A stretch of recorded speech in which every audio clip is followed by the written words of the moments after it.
Hi, my name's Rosalind, and I've been writing some Mr. Ketchup stories. The Mr. Ketchup stories I've been writing is actually about myself. I'm Mr. Ketchup, and Haggis and Neeps is a part of my family, one of my daughters, and I've been writing them to for kids, for children to read, and I just hope they'll be an inspiration for them. I really hope to put them in a book one day, and yeah, and all my other poems I've been writing as well. But actually here tonight to talk about me being homeless.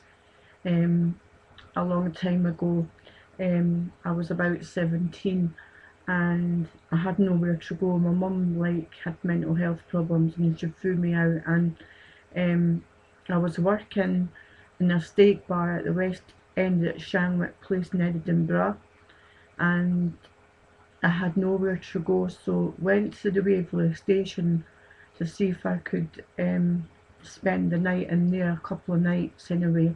I think it was on the second or the third night. I actually,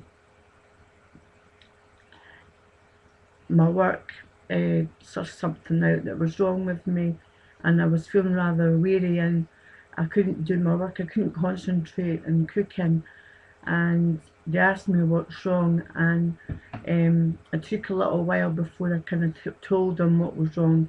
And I always remember the desperation I went through and the loneliness, and I think that's where fear comes in my life as well.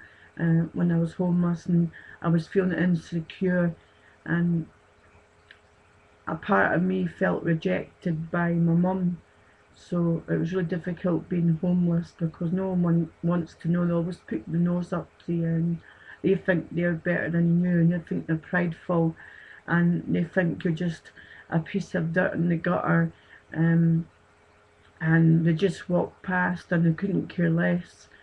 And I think that's why I understand, and that's two of my poems, Homeless Part 1 and 2, and sitting all alone in a dusty street with nothing to eat.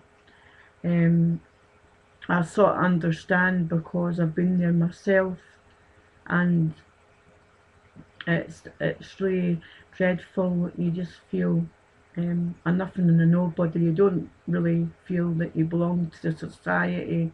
Society's just shut you out, and that they've just brushed you aside and pushed you aside, and as long as you're okay, well, that's fine by them.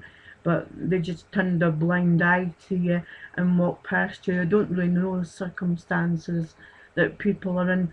I mean, no, from no fault of their own, there could be some violence going on in the family home, or they're desperate to get away for home because they don't even feel safe in the home, and they probably feel safer to be outside. But that's not the case, really. It'd probably be just as bad to be sitting on the streets, especially nowadays with all the violence that goes on and drugs and people getting hurt with knives and stabbed, and yeah, it's really hard. And well, I sort of dealt with it, but it's really hard. And I've never been homeless to the point that I would be homeless for weeks and live out on the cold street, but I have been homeless for a couple of nights, so I can empathise to a certain extent with people that are homeless. But really, I do befriending, and that's part of my volunteer work I do with health and mind. Been doing it for 3 years now. I work befriending people that have got mental health difficulties. But someday I'd actually like to befriend the homeless and work with the homeless. And yeah, I'd really like to do that. I'd like to be a support worker as well, and just hope one day soon I'll do that and be able to help people on their way a bit. Yeah, I would just like to read one of my poems that I done about maybe 3 4 weeks ago. This is called Homeless Part 2. Waiting and wondering, hoping that just maybe someone will bring me a bite to eat. Another depressing day. Don't feel clean, my skin looks grey. If only I could have a bath and wash my hair. Why, strangers, they don't care. Why should they? After all, they haven't been homeless. With no place to call my own, no family, no friends.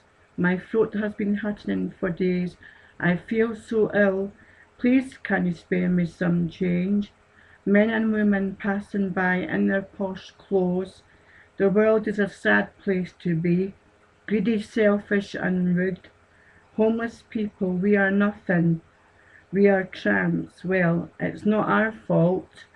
We are normal people waiting for a start in life.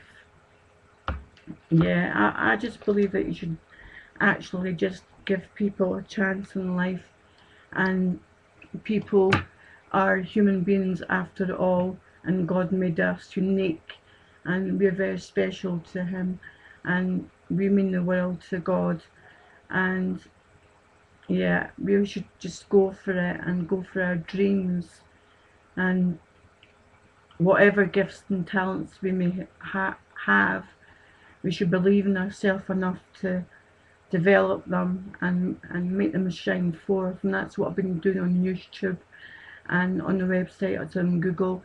I really hope someone is going to come along and going to ask me if I'd like to get my poems published. And Mr. Ketchup, I really, really would love to put them into a book for a kid to read.